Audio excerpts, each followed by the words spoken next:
nuestra bandera.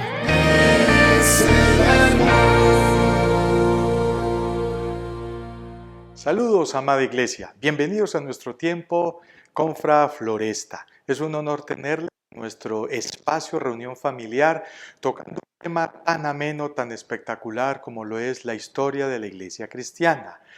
Nuestro subtítulo es La otra mitad del Evangelio y hoy vamos a ver un periodo muy especial, muy atractivo en nuestra historia de iglesia cristiana, como lo es el periodo de la iglesia medieval, que va desde el 476 a 1453. Vamos a mirar lo que nos dice el texto sagrado, el peligro de mezclar el Estado con la religión. Es el punto de nuestra disertación en este momento. Queremos darle la bienvenida pues a todos nuestros escuchas, ciberescuchas, los miembros de la iglesia, los amigos, y esperamos que esta serie de historia de la iglesia esté siendo de mucha bendición para todos. Miremos pues el texto de 1 de Juan 2, 12 al 17 nos dice así.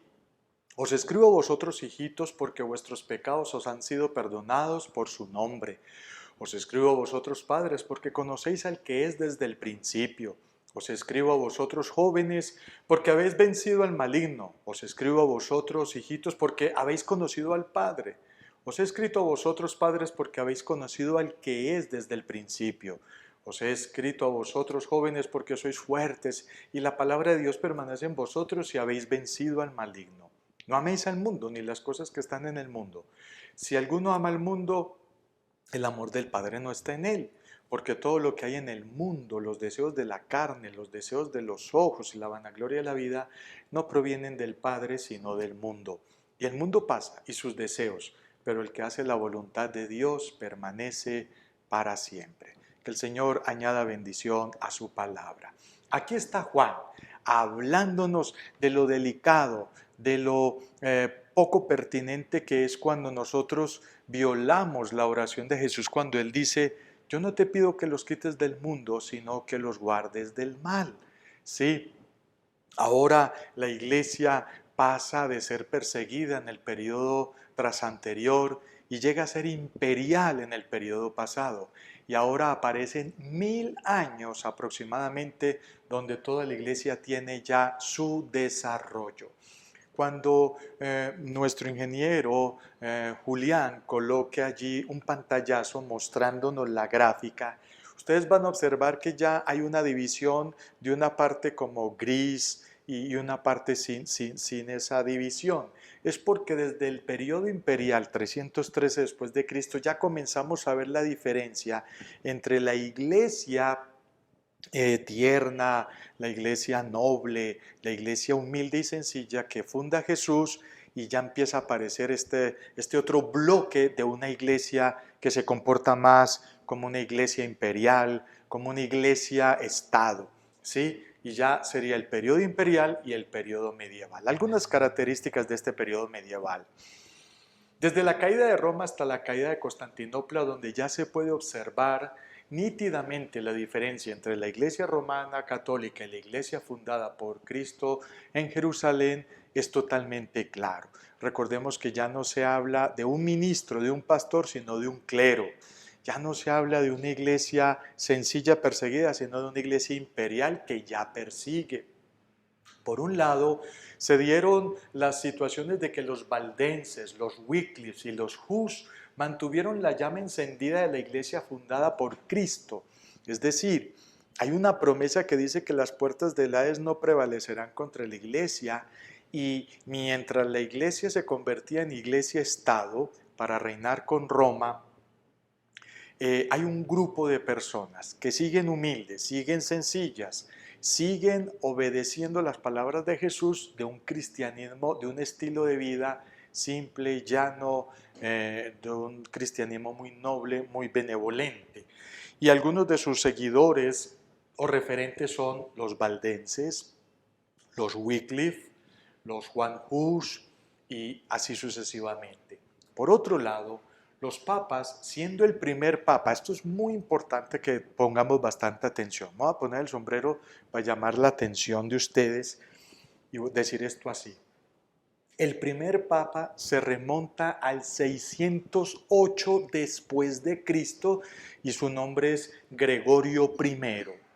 Gregorio I, 608 después de Cristo, con el clérigo nombrándole como papa, crecieron hasta el ser hoy la iglesia que conocemos como Iglesia Católica. Entonces, muy importante decir eso con mucho respeto. El primer papa no fue Pedro.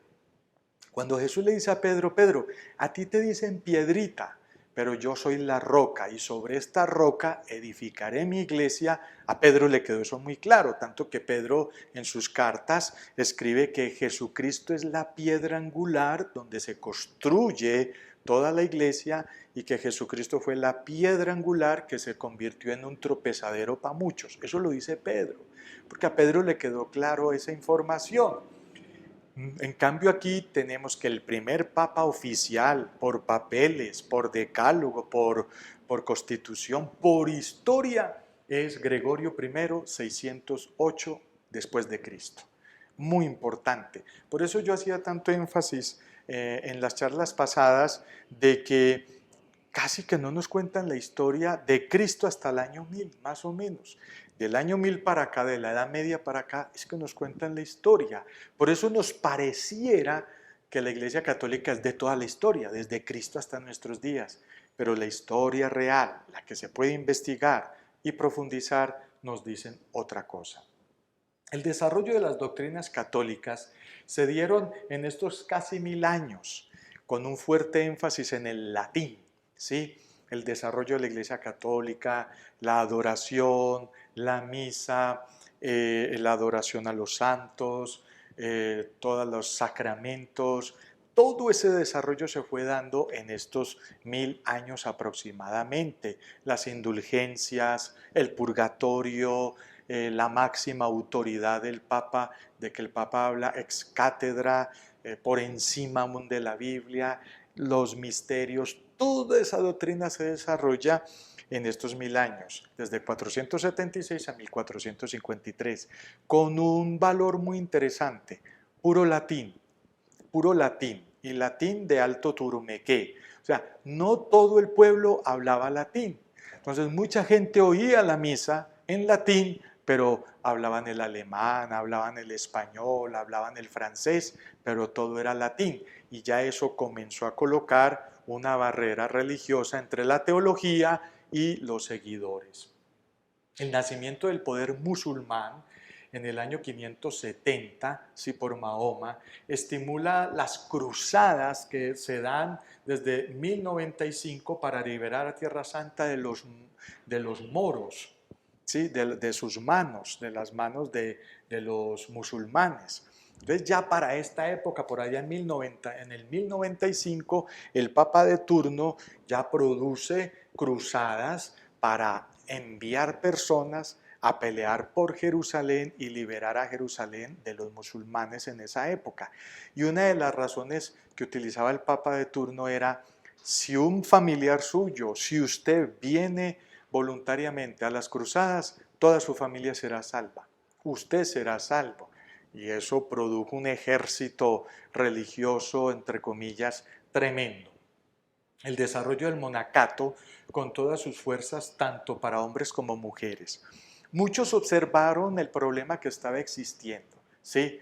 La corrupción, la maldad, el materialismo, el pecado, lo que leíamos ahora, los deseos de los ojos, los deseos de la carne, la vanagloria de la vida en la iglesia. Entonces muchos comenzaron a retirarse de las urbes de la época y empezaron a coger hacia el monte, hacia el campo, y fundaron los monasterios, fundaron los conventos, buscando algo de paz, algo de santidad, algo de reflexión, algo de búsqueda de Dios. Todo esto en estos 1000 años, en este periodo, ¿sí?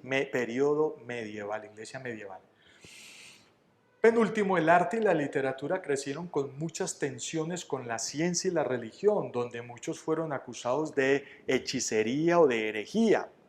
Es interesante que no solo la religión creció en estos 10 centurias, en estos 1000 años, no, también la ciencia crecía, las artes crecían, la filosofía crecía. Y la religión manejaba tensión con todas estas disciplinas académicas, una tensión muy fuerte, sobre todo con la ciencia. Para esta época, el conocimiento de la botánica, el conocimiento de la alquimia, el conocimiento de los beneficios del agua, etcétera, todas estas variables chocaban con la teología de la Iglesia Católica, y ahí es donde empiezan a aparecer conceptos como que hay que quemar a ese hereje, ese hechicero, esa bruja blanca, esa bruja negra, y empezaron la iglesia de la época a quemar los sabios en el tema. Hay que reconocer, y no somos eruditos en el tema, pero hay que reconocer que muchos utilizaron la alquimia, el conocimiento de la botánica y el manejo de las plantas para cosas malas. Hay que reconocerlo, pero no todos. Otros manejaban, porque la realidad es que la medicina, la primera medicina no fue química, la primera medicina fue natural, las plantas, para sanar, para curar. Y bíblicamente uno puede demostrar que Dios colocó las plantas no solo para alimentarnos, sino para curarnos. Los tres reyes sabios que fueron a visitar a José María y al niño al pesebre eran peritos en esos temas. Conocían esos temas al dedillo y para esa época no les pasó nada. Pero en esta época fueron muchos los que fueron quemados en la hoguera.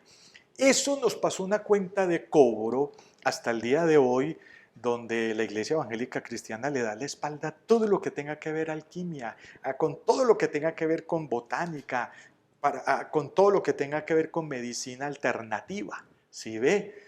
Todo eso pasó esa cuenta de cobro. Le dimos la espalda a la naturaleza, y no solo le dimos la espalda, sino que la acabamos. Y hoy tenemos los problemas que tenemos de poco oxígeno, de contaminación y de muchas cosas. Y por último, aparece la necesidad de que alguien proteste. Aparece la necesidad de que alguien diga, aquí se están cometiendo errores muy tremendos, ¿sí? ¿Quién protestaría contra todo esto?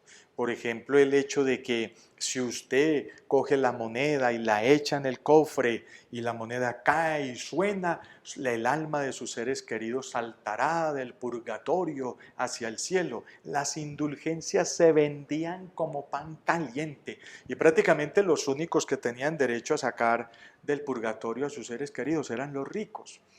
Pues un monje agustino de la orden de los agustinos, Martín Lutero, protestó. Eso lo vamos a ver, si Dios quiere, en nuestra próxima charla, en nuestra próxima entrega de este mes de junio. Y no se lo pierda, no se lo vaya a perder, porque esta historia de la Iglesia a nivel universal está espectacular. Y como yo les decía en el pasado, en charlas pasadas, incrementa la fe, nos asegura de dónde venimos, nos proyecta hacia un futuro, hace que nuestra doctrina se afianza. Conocer la historia de la iglesia es algo extraordinario. Ahorita me decía uno de mis pastores de la iglesia, el famoso librito, sí, yo a este librito le digo mi tratado bíblico. Este fue el tratado bíblico de 236 páginas que me evangelizó a mí a la edad de 15 añitos, hace 39 años. ¿Qué aprendemos de este periodo medieval? ¿Qué aprendemos de este periodo medieval, querida congregación, queridos amigos, querida iglesia? Separarnos del estudio y la meditación en la palabra de Dios, la Biblia, trae consecuencias funestas para la vida. Cuando uno deja de estudiar la palabra de Dios, la cierra y la pone por allá y la guarda y no vuelve a saber nada de eso, y sigue estudiando otro tipo de literatura, funesto para la vida, que fue lo que le pasó a la iglesia medieval. Cerraron la palabra de Dios, la pusieron en un solo idioma como el latín, y nadie la podía estudiar. Se cree que en esta época, en la Edad Media, ¿sabe cuánto costaba una Biblia? Más del salario mínimo de una persona de un año de trabajo. ¿Quién podía tener una Biblia? Solo lo tenía el clero de más alto turmequé y uno que otro convento o monasterio con mucha plata. Eso es muy grave. ¿Qué aprendemos? Jesucristo no enseñó a sus seguidores una religión, sino un estilo de vida que agrade al Padre con la ayuda del Espíritu Santo. ¿Sí? Uno no puede creer que Jesucristo fundó una religión. toda esa megaestructura, con toda esa parafernaria tan impresionante de religión.